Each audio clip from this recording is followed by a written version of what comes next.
আরে ভাই, আপনি ইবাদত না করতে পারেন কিন্তু গুনার কাছ থেকে তো একটু বিরত থাকবেন। এই মাসে তো গুনার কাছ থেকে বিরত থাকার জন্য বলা হয়েছে। আপনি কিয়ামত যে আসবে, কিয়ামত যে হবে এই দিনে, এইটা তো আপনি চিন্তা করবেন। এটা যদি চিন্তা করেন তাহলে তো অন্তত আপনার একটু গুনাহ কমবে। অন্তত গুনার দিকটা একটু ফিরে আসুন, গুনার থেকে ফিরে আসুন, গুনাহ থেকে বাঁচার চেষ্টা করুন। এই যে ওনাদের নাম, সাহাবীদের নাম, হুজুর পাক সাল্লাল্লাহু আলাইহি সাল্লামের আদরের নাতিদের নাম আপনি ব্যঙ্গ করে ডাকতেছেন। আপনার কি একবার কলিজায় আঘাত লাগে না যে আপনি এভাবে কেন ওনাদেরকে ডাক দিয়েছেন? হ্যাঁ, আপনারা 10 তারিখ শরীর থেকে রক্ত ঝরান। আল্লাহ তাআলা কি বলছে আপনার শরীরে আঘাত করার জন্য? কোনোদিন বলছে? কোনো ইসলামে কোনো জায়গায় বলছে যে আপনি এইভাবে শরীরে আঘাত করে আপনারা ইসলামকে প্রচার করার জন্য, ইসলামের ভালোবাসা দেখানোর জন্য? কখনোই বলে নাই। বলছে কখন?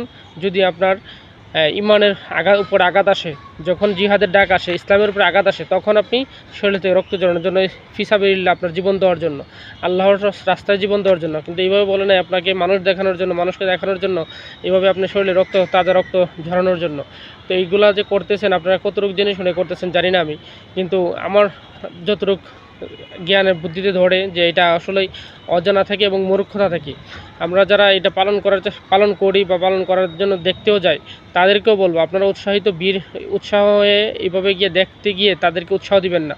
কারণ তারা যখন দেখে, আপনার দর্শকরা দেখতে যায়, তখন তারা উৎসাহ পায়, আর উৎসাহ উদ্দীপনার কারণে তারা কিন্তু এরকম এই শরীরে থেকে আঘাত করে রক্ত জড়ায়। তো ইসলামে কোনোটাই সাপোর্ট করে না। আপনারা জেনে শুনে কাজ করবেন। জেনে শুনে কাজ করলে ইসলামের পথে চলার সহজ হয়। ভাই, আপনি নিজে না জানুন, একজন আলেমকে জিজ্ঞেস করুন, একজন আলেমকে জিজ্ঞেস করে জানুন। কিন্তু নিজের মন গড়া মতে আপনারা নিজের মন গড়া মতে যা ইচ্ছে তাই করলেন, তাহলে কিন্তু আপনাদের নিজেদের সর্বনাশ করলেন। তো যাই হোক, যদি কথাগুলো ভালো লাগে অবশ্যই শেয়ার করে দিবেন, অন্যকে জানার এবং বোঝার সুযোগ করে দিবেন।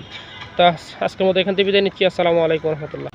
এই মহরম মাসে আমরা যারা ইবাদত বন্দেগী করার কথা ছিল, আমরা ইবাদত বন্দেগী না করে আমরা পড়ে গেছি মহরমের 10 তারিখের সেই কারবালার ইতিহাস নিয়ে। কিন্তু ইতিহাস তো জানি না অনেকেই, ইতিহাস না জেনেই আমরা করে কি ইতিহাসের অপব্যাখ্যা করে, ইতিহাসের অপমর্যাদা করে আমরা আরও ওনাদের নামকে ব্যঙ্গ করে আমরা ওনাদেরকে স্মরণের জায়গায় ওনাদের কাছে আরও আমাদের কাছে মনে হয় যে ওনারা লাঞ্ছিত হচ্ছে। ওনাদের নামের যে বিকৃতিভাবে আমরা উচ্চারণ করতেছি, এটা মনে হচ্ছে যে ওনাদের কাছে আমরা মানে কি বলবো, ওনারা আমাদের জন্য, ইসলামের জন্য এত কিছু করে গেল, আর ওনাদের নামটা আমরা শুদ্ধভাবে নেওয়ার মতো আমাদের একটুও বিবেকে বাধা দেয় না যে আমরা ওনাদের নামটা এইভাবে ব্যঙ্গ করে ডাকি।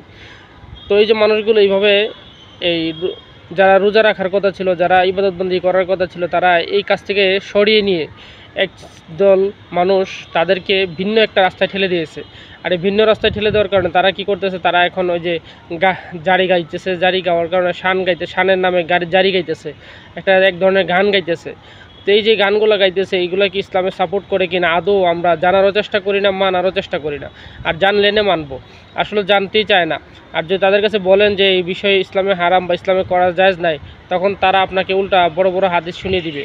কারণ তাদের কাজই হলো আপনাকে বিভ্রান্ত করে আপনাকে মূল রাস্তা থেকে অন্য রাস্তায় ফিরিয়ে নেওয়া যাওয়া, আপনাকে মূল কথা থেকে ফিরিয়ে নেওয়া যাওয়া।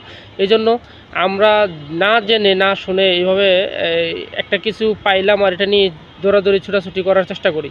আমাদের আসলে আকল বুদ্ধি আল্লাহ তাআলা সব নিয়ে গেছে। কারণ আকল এবং দেমাগ যদি দিয়ে আপনি কাজ না করেন, আপনি শুনলেন, আপনি যদি দেমাগে আপনার কাজ না করে আপনি এটা নিয়ে হুট করে লাফিয়ে পড়লেন, তাহলে কিন্তু আপনি বিপদ আপনি নিজে করলেন।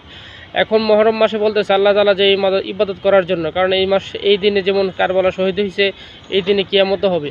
এই দিনের যদি কিয়ামত হয় তাহলে আপনি কি আল্লাহর কাছে কি